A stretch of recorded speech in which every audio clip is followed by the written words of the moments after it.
아, 예, 감사합니다. 문이 되게 튼튼하네요. 제 힘으로 잘 안 열려서 하고 여기 나왔습니다. 저 누군지 모르시죠? 예. 어떻게 알아요? 뭐 좀 저도 몰라요. 우리 쌤쌤이네 멘트 치려고 그랬더니 저를 아신다고요? 아, 어디선가 보셨군요. 우리 합창단 친구들은 충주에 다양한 공연할 때 아마 보셨으리라 생각됩니다. 자, 저는 되게 오랜만에 왔고요. 진짜 뮤지투홀, 뮤지션들의 아지트 같은 공간이라 집중도도 높고 공연하기에 딱 좋은, 오늘 저는 여러분들이 무대에서 연주가 될 우리 두 분의 성악가와 세 분의 연주자분들이 함께하는 로베르토 슈만과 클라라 슈만의 가곡도 있고 실내악 곡도 있는데요. 또 다른 오페레타 곡도 있습니다만 어떤 곡이 연주되고 불려지는지 이해하기 쉽게 설명을 해드리는 공연문화예술 전문 MC, 오늘의 콘서트 가이드 김병재라고 합니다. 유병재 아니야. 네, 아, 박수 안 쳐도 돼요. 저 말고 있다가 우리 연주자들, 출연진들 등퇴장할 때 그때 더 많이 쳐주시고요. 자, 오늘 타이틀 되게 예쁘죠? 슈만이랑 클라라랑 마치 어떤 동화, 이런 어린이 연속극의 제목 같은 19세기 초에 낭만주의라는 다양한 사조의 음악들이 발표가 됩니다. 그 위에는 고전주의 3인방, 하이든 형님, 중간에 모차르트, 막내가 베토벤, 요 세 명이 고전주의 작곡가고요. 그 다음부터 20세기 시작하기 전까지 다 낭만주의라고 보시면 돼요. 그러니까 그 전에 정해진 형식이라든가 신종교에서 벗어나서 인간의 감정들, 슬픔과 사랑, 그리고 다양한 형식을 자유롭게 표현한 다양한 작품들을 만들어낸 시기가 낭만주의인데, 우리가 함께할 슈만은 그 낭만주의의 대표적인 작곡가고요. 독일 작곡가입니다.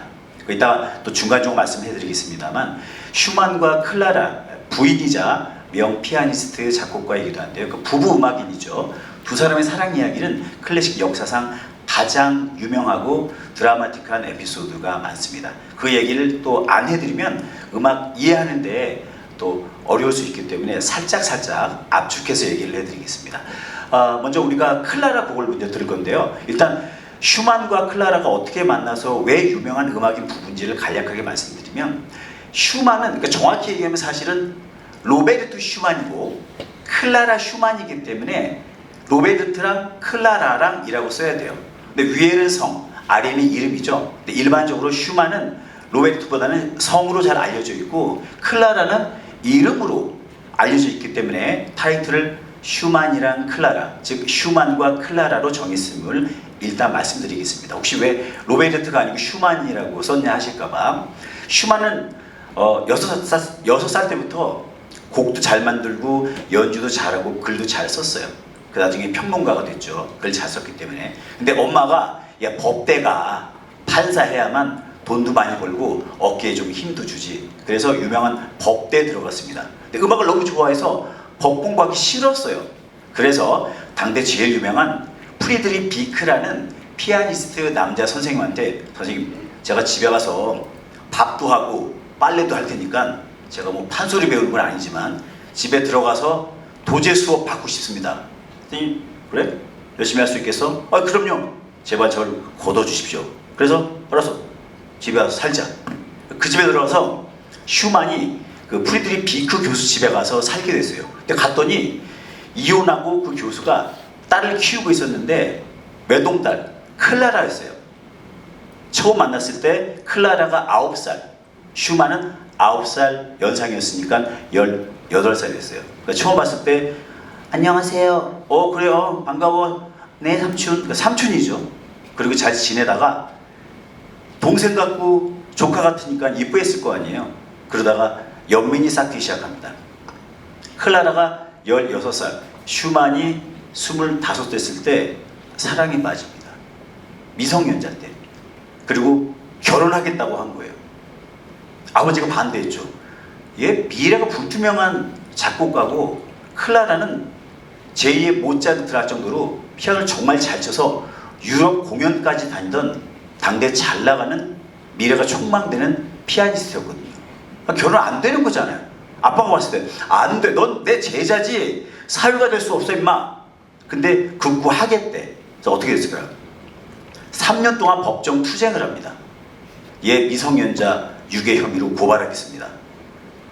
슈만은 법대 출신이잖아. 자기가 좀 법 좀 잘한다고 나도 맞고서 할래요. 그래가지고 3년간 소송이 이어지다가 법원에서 클라라가 자기 결혼 자유 결정권이 생기는 19살 때 이 아이에게 결정을 맡기도록 한다. 땅. 그래서 결혼하게 됩니다. 너무 기뻐서 결혼하던 그 해에만 가곡을 160편 이상 썼어요. 그 중에 2곡을 이따가 2부에 함께 할 겁니다. 그리고 잘 살았어요. 뛰어난 음악가이자 동반자로서. 근데 슈만은 정신병이 심해서 양극성 장애, 조울증이 심했어요. 그러니까 기쁠 땐 너무 업돼 있는 거야. 그러는 거야. 뭐. 어쩔 땐 노홍철 갔다가 어쩔 때는 집 밖에도 안 나고 맨날 울어. 극단적으로 우울했다가 극단적으로 밝았다가 이게 계속 반복되는 거예요. 그러니까 슈만의 작품은 특정 시기에 특정 장르의 곡만 무지하게 만들어낸 약간 기형적인 특성이 있어요. 제가 피아니스트가 되고 싶었는데 손가락 다치는 바람에 피아니스트 꿈을 접고 작곡가로 변신하게 되거든요. 그러면서 피아노 곡만 엄청 쓰다가 그 3년 동안 투쟁해서 장인이 되긴 했지만 비크 교수와 싸워서 결혼한 해에는 너무 기뻐서 유명한 독일 시인들 괴테, 하이네, 케르너 이런 사람들의 시에 곡을 붙여서 가곡만 160편 이상을 만듭니다. 다른 장르 안 써요. 그 다음에는 또 가곡 안 쓰고 실내악곡만 엄청나게 만들어요. 그런 약간 기행이자 특성이 있습니다. 그러니까 정신병이라고 해서 이상하다고 생각할 필요는 없는 게 그런 묘한 감정의 변화들이 곡에 들어가 있어요. 슈만 곡들은 되게 부드러운데 중간에 갑자기 슬퍼지기도 하고 처음에 되게 밝은 느낌이었는데 갑자기 우울해지기도 하고 그의 정신 상태가 오락가락했기 때문에 한 곡을 만들면서도 그 느낌이 곡에 오롯이 들어가 있는 겁니다. 그래서 멀쩡할 때 만든 곡, 되게 우울할 때 만든 곡의 느낌이 확 달라요. 그리고 다양한 곡들을 많이 만든 위대한 작곡가임이 분명합니다. 나중에는 라인강에 투신 자살을 하려고 뛰어내리는데 지나가던 배우가 저기 사람 빠졌어요! 그래서 건져가지고 정신병원에 입원을 하게 됩니다. 자살했어요. 정신병 때문에. 환청 들리고 불면증에 공황장애도 와서 그때 공황장애나 병명도 없었지만 그래서 뛰어내려가지고 정신병원에 2년 살다가 거기서 죽었어요. 46살에. 9살 어렸잖아요. 클라라 부인이. 그녀는 37살. 남편이 죽고 클라라는 40년을 더 살았습니다. 76세로 세상을 떠났어요. 그 40년 동안 남편 작품 다시 정리해서 세상에 알리는데 도움도 주고 자기 곡도 발표하면서 그래서 클라라는 당시에는 거의 없었던 여성 작곡가이자 여성 연주자였습니다. 그 당시에는 선입견이 심했기 때문에 남녀 차별이 심해서 여성은 창의적인 활동을 할 수 없다. 작곡은 무슨 작곡이야? 남성보다 열등한 존재를 여겼기 때문에 능력이 뛰어났음에도 불구하고 클라라만큼의 성과를 거둔 사람이 거의 없었어요. 그렇기 때문에 더 독보적인 여성 작곡가다라고 생각하시면 되겠습니다. 여기까지 일단 말씀드리고 첫 번째 곡부터 함께 하도록 하겠습니다. 그런 클라라가 피아노 소품, 실내악곡 등을 한 90곡 가까이 만들었어요. 근데 많이 연주는 안 돼요. 슈만 곡은 슈만 테마로만도 굉장히 다양한 곡 연주를 하는데 4개의 교향곡과 다양한 실내악곡, 그 유명한 독일 리트 가곡까지 슈만 특집은 되게 많은데 클라라 곡 연주하는 경우는 많지 않습니다. 오늘 특별한 기회라 생각하시고요. 첫 번째로 클라리넷과 피아노가 연주하는 이중주를 들을 거예요. 원제는 클라리넷이 아니라 바이올린 연주하는 바이올린과 피아노를 위한 세계의 로망스라는 이중주 곡입니다. 그러니까 바이올린과 피아노가 대화하듯이 연주하는 곡인데 오늘 우리는 클라리네티스트와 함께 바이올린 대신 특별한 음색으로 편곡해서 들려드리겠습니다. 이 로망스 세 곡 가운데 첫 번째 곡 말씀드린 것처럼 바이올린 선율을 클라리넷이 어떻게 표현하는지 우리 피아니스트 김지훈님과 클라리네티스트 장재희님의 음색을 통해서 1악장 그 클라라의 서정성과 따뜻한 성품이 이 곡에 어떻게 녹아있는지 이 곡 통해서 먼저 클라라 슈만을 만나보시겠습니다. 자, 두 분 박수로 맞이해 주시기 바랍니다. 김지훈님, 장재희님입니다.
되게 짧죠. 원래 이 세계의 로망스가 세 곡으로 이루어진 작품인데 1악장 첫 번째 곡인 안단테 몰토를 함께 했습니다. 말씀드린 것처럼 원제는 바이올린과 피아노를 위해 만든 세계의 로망스인데 바이올린 대신에 클라리넷과 함께한, 클라리넷은 대표적인 목관악기 중에 하나고요. 되게 낮은 음부터 높은 음까지, 되게 개구장이 같은 소리부터 아름다운 선율까지 스펙트럼이 굉장히 큰 그런 악기가 되겠습니다. 이렇게 편곡해서 듣는 경우도 흔치 않기 때문에 그런 점도 특별하게 봐주셨으면 좋겠고요. 참고로 이 곡은 로베르토 슈만이 자기 아내인 이 곡의 작곡자인 클라라에게 먼저 오보에와, 오보에도 목관악기죠, 오보에와 피아노가 연주하는 그 이중주곡 세계 로망스를 크리스마스 선물로 바쳤어요. 낭만적이죠. 낭만주의 대표 작곡가이니만큼. 그래서 아내인 클라라가 이 곡을 받고 여보 너무 좋아요 하면서 만든 곡이 지금 들으신 바로 이 세계 로망스였습니다. 그 중에 1악장 짧지만 영롱한 선율 함께 했고요. 이제 두 번째 곡은 그녀가 20대 후반에 만든 피아노 트리오 곡을 앞서 연주하신 두 분, 그리고 첼리스트 조재형님 세 분을 모시고 연주하도록 하겠습니다. 원래 우리 학생들 혹시 피아노 삼중주는 어떤 악기가 연주하는지 알아요?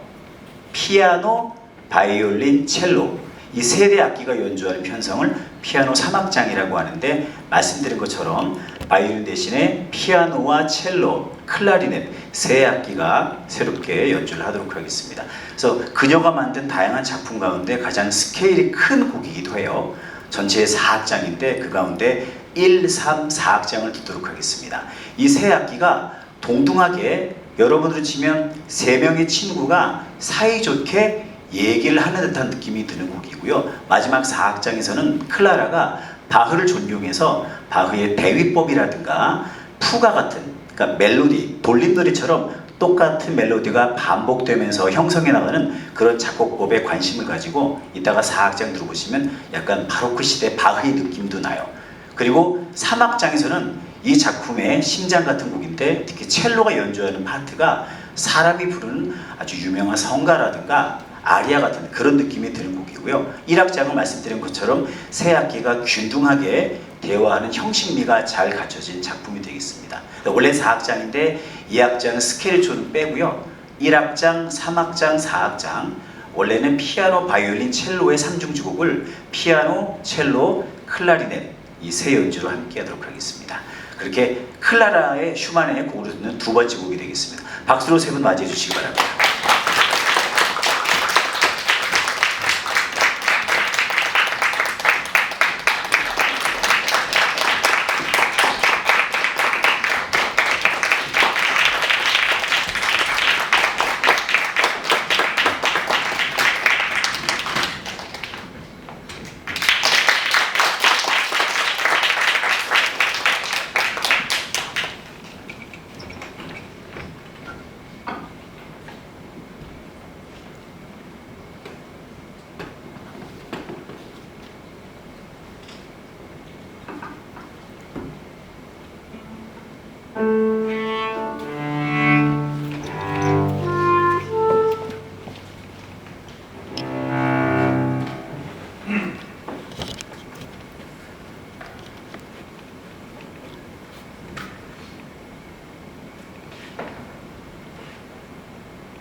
이제 또 다음 2부 무대에 전환을 하도록 하겠습니다. 그래서 1부는 연주곡만 들었어요. 슈만의 연주곡이 아니라 클라라의 연주곡.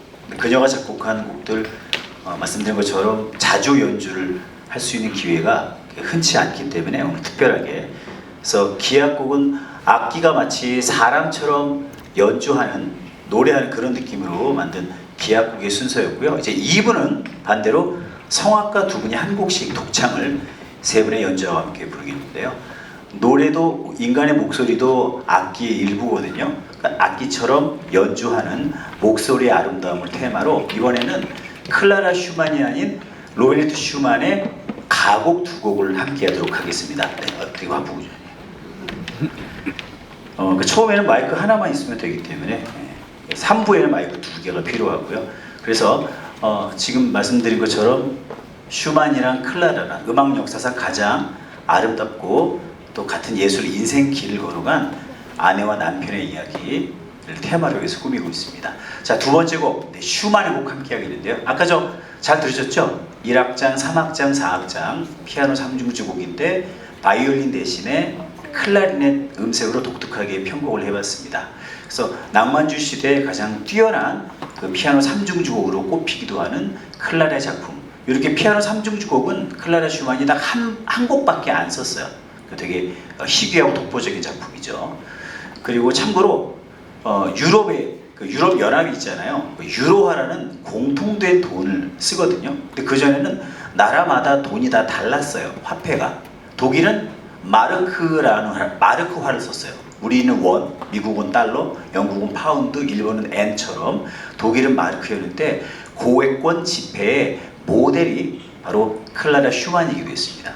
그러니까 그처럼 뛰어난 여성 예술가, 특히 음악적인 뛰어난 실력을 가지고 작곡도 또 연주도 잘하는 사람이 유럽 전체에 거의 없었기 때문에 독보적인 위인이라 우리가 신사임당을 5만원권 지폐공사 전속 모델로 쓰는 것처럼 이 클라라 슈만도 독일 마르크화의 모델이었습니다. 되게 아름답고 지적이었고요. 그리고 아까 말씀드렸지만 9살 때 초등학교 2학년이잖아요. 우리로 치면.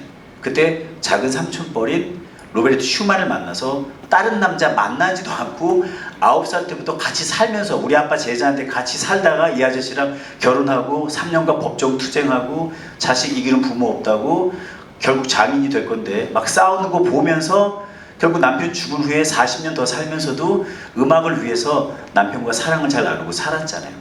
물론 이제 그 슈만과 클라라 사이에 우리가 잘 아는 요하네스 브람스라는 제자가 역시 똑같은 느낌으로 음악을 배우기 위해서 옵니다. 그래서 슈만이 음악 잡지사 사장이기도 했어요. 그러니까 신진 예술가를 발굴하는 거죠. 자기랑 나이 같은 쇼팽이라든가 둘보다 한 살 어린 리스트, 브람스 같은 사람들을 뛰어난 신진 작곡가가 탄생했습니다. 이들에게 박수를 하면서 막 쓰는 거예요. 소개해주고. 그러면서 브람스도 스승 집에 와서 기거하면서 살았는데 스승의 부인을 사랑한 거예요. 클라라. 그래서 슈만과 클라라, 브람스의 삼각관계 사랑 이야기는 되게 유명해요. 실제로 슈만이 죽고 40년 혼자 살 때 이때다 싶어서 브람스가 막 사랑 고백 했을 수도 있잖아요. 예? 했어요. 몇 번이나 편지 쓰고 당신은 나의 위대한 음악적 영감이십니다. 당신의 사랑을 제가 받을 수 있을까요? 근데 계속 거절했어요. 그래서 음악적인 동지로서만 쭉 살았어요. 클라라가. 재혼하지 않고. 할 수도 있죠. 뭐 나쁜 사람도 아니고 브람스가. 남편은 안타깝게 세상 떠났으니까 결혼할 수도 있는데 결혼 안 했어요. 또 심지어 되게 아이러니하게도 기기묘묘하게도 클라라가 77살에 죽었을 때 죽은 바로 몇 개월 있다가 브람스도 죽었어요. 그녀를 잃은 고통과 슬픔 때문이었을까요? 다른 지병도 있었지만 클라라가 죽자 그도 죽었다는 건 또 브람스도 열렬히 그녀의 음악과 그녀를 사랑했다는 증거가 되겠죠. 정신병원에서 슈만이 죽었는데 마지막 유언이 그거였대요. 자기 부인 클라라 손을 잡고 딱 한마디를 했답니다. 여보, 난 다 알고 있어. 난 다 알고 있다고. 그래서 난 다 알고 있어 무슨 뜻일까? 너 브람스랑 썸씩 났지? 이걸 알고 있다는 얘기다라는 게 중론인데 또 어떤 사람은 난 알고 있어. 당신이 얼마나 고생했는지. 여보 미안해. 이런 의미였을 것이다 라고 해석하는 사람도 있는데, 어쨌든 마지막에 슈만이 죽을 때 부인을 붙잡고 난 다 알고 있어, 다 알고 있었어 라고 했다는 이 유언도 굉장히 유명합니다. 자, 슈만이 법정 투쟁 끝에 결혼했다고 했죠. 그 해가 1840년이었어요. 클라라를 부인으로 받게 돼서 너무너무 기뻐서 조증이 막 있는 극한대로 올라서 기분이 너무 좋아서 당대 유명한 시인들의 곡에다가 가곡만 그 해 엄청나게 만듭니다. 다른 장르 실내악곡은 눈에 뵈지도 않고 가곡만 만들어요. 내 마음을 전할 시를 찾아서 클라라에게 바쳐야지 160곡이나 넘게 만들어서 1840년을 슈만의 가곡의 해라고 합니다. 그때 만든 곡 두 곡을 지금부터 들어보겠습니다. 가장 유명한 작품은 미르테의 꽃이라는 다양한 시인들의 하이네, 리케르트 같은 독일의 유명한 그 문학가가 많거든요. 압도적으로 다른 나라보다 그 유명한 시인들의 시에 곡을 붙인 미르테의 꽃이라는 연가곡집이 있어요. 그러니까 한두 곡 들어있는 게 아니라 무려 26곡. 그 가운데 첫 번째 곡이자 가장 많이 성악가가 부르는 비투몽이라는 작품이 있습니다. 우리말로 치면 헌정, 누군가에게 무언가를 바친다는 뜻이죠. 가사가 정말 사랑의 찬사 그 자체예요. 당신은 나의 심장, 당신은 나의 영혼, 당신은 나의 기쁨. 누굴 얘기하는 걸까요? 클라라에게 바쳐진 그 시가 자기 마음을 생각해서 곡을 지어서 그녀에게 바친 사랑하는 마음이 철철 넘치는 아주 아름다운 가곡입니다. 그래서 이 곡을 들으면 한 남자가 아내의 사랑하는 마음을 이 곡에 이렇게 담았구나 라고 느끼고 들어주시면 되겠습니다. 이어지는 곡은 역시 그 해에 만들어진 연가곡집인데요. 케르너라는 유스티누스 케르너라는 독일의 시인의 12개 시에 곡을 붙인 연가곡집이 있습니다. 아까 미르테의 꽃은 전부 다 다른 시인들의 작품이고요. 두 번째 들곡은 이 케르너가 쓴 12곡의 시에 곡을 붙인 곡 중에서 10번째 곡을 듣겠습니다. 조용한 고독한 눈물이라는 슈틸레 트레넨이라는 곡입니다. 이 곡은 자연의 아름다움과 인간의 내면의 깊은 슬픔을 대비시킨 되게 절제된 느낌의 가곡이에요. 참고로 여러분, 독일 가곡이 이탈리아 가곡이나 프랑스 다른 나라와 비교되는 점은 뭐냐면요, 독일 가곡은 그 나라 국민성과도 비슷해요. 되게 절제돼 있고 질서가 있고 차분해요. 막 감정이 과잉돼서 넘치질 않아요. 되게 독일 사람들이 질서 잘 지키고 논리적이잖아요. 과학, 의학 뛰어나고 그런 느낌이 음악에 들어있어서 성악가가 내 마음대로 이 곡을 함부로 부르는 게 아니라 분명히 시가 먼저 존재하는 거니까 이 시의 느낌을 어떻게 잘 표현할까, 작곡가나 성악가나 그 점을 가장 중요하게 생각해요. 근데 이탈리아 가곡은 시는 시고 무대에서 거기다 곡을 붙인 거면 좀 가오가 있어야지. 그래서 좀 더 성악가에게 드라마틱한 표현력을 좀 더 강요하거나 그런 점을 좀 더 중시하는 편이에요. 그래서 이탈리아 가곡은 되게 그 성악가의 개인적인 기량을 많이 그 곡에 넣는 편이고요. 독일 가곡은 들으면 되게 조금 심심하다.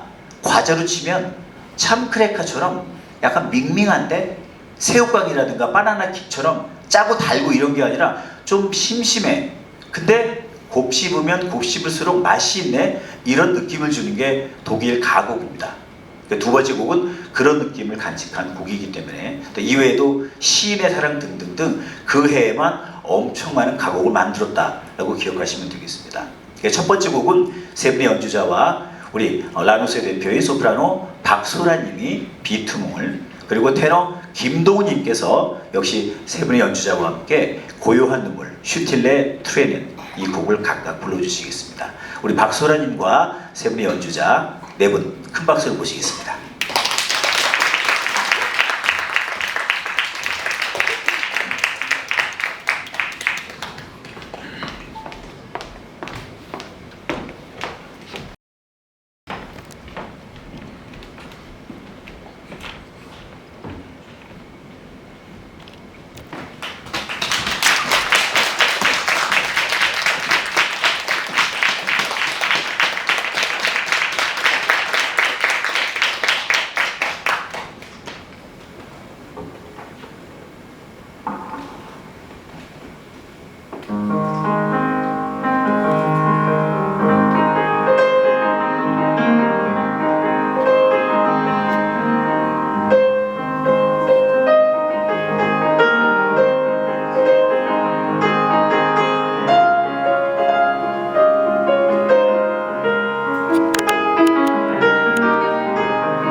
우리 무대 감독님들 센터에서 바쁘신 거 알면 저는 사이드에서 얘기할 거거든요. 여기서 얘기할까요? 안 보이죠? 네. 안 보이는 게 나아. 나 봐서 뭐하게. 자, 이제 오늘 슈만이랑 클라라랑 마지막 곡입니다. 오늘 따로 앵콜은 없어요. 미리 말씀드릴게요. 물론 여러분들 우리 선생님 세 분의 연주, 우리 성악가 두 분의 다양한 곡 가곡 아리아 한 50곡씩은 더 듣고 싶으시죠?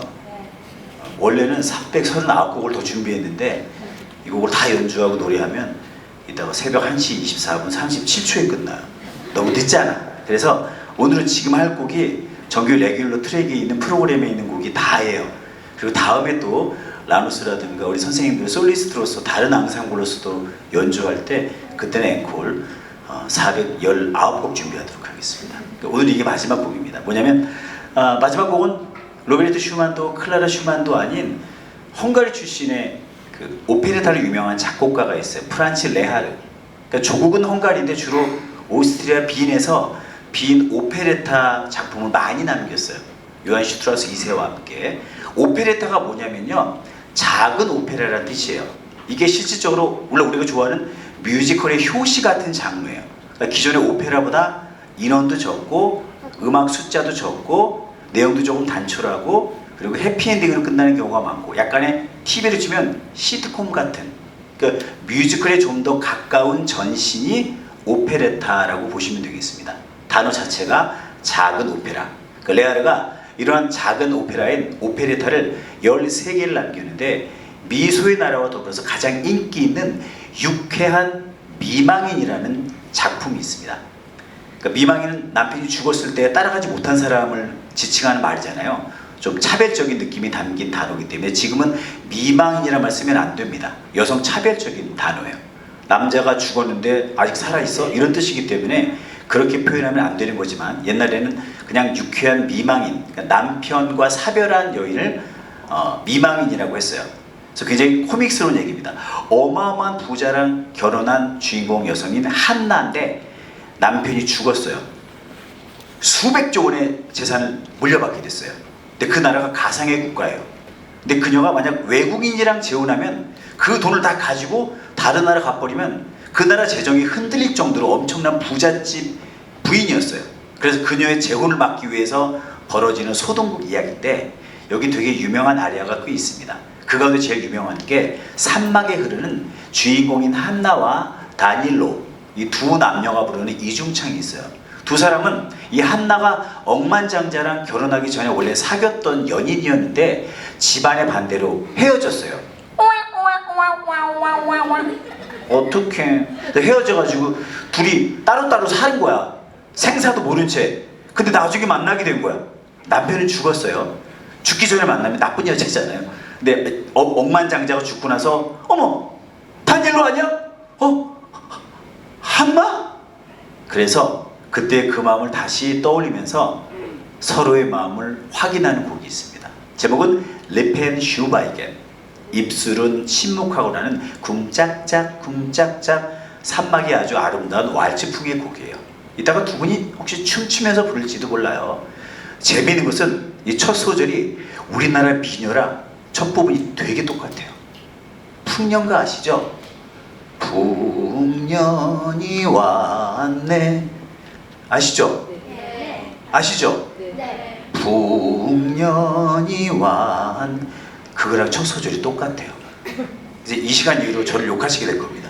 아니 그럼 때문에 리펜 슈바이게 들을 때마다 풍년가가 생각나서 미치겠다고. 미치거나 말거나. 어쨌든 오늘의 마지막 곡은 우리 박소라님, 김동우님이 레하리 오페라의 유쾌한 미망인 가운데 두 남녀가 다시 만나서 아름답게 재회하는 그 풍경을 전해드리면서 우리 모두도 또 다른 아름다운 만남을 기다리도록 하겠습니다. 자, 우리 박소라님, 김동우님 큰 박수로 다시 모시겠습니다. 이중창입니다.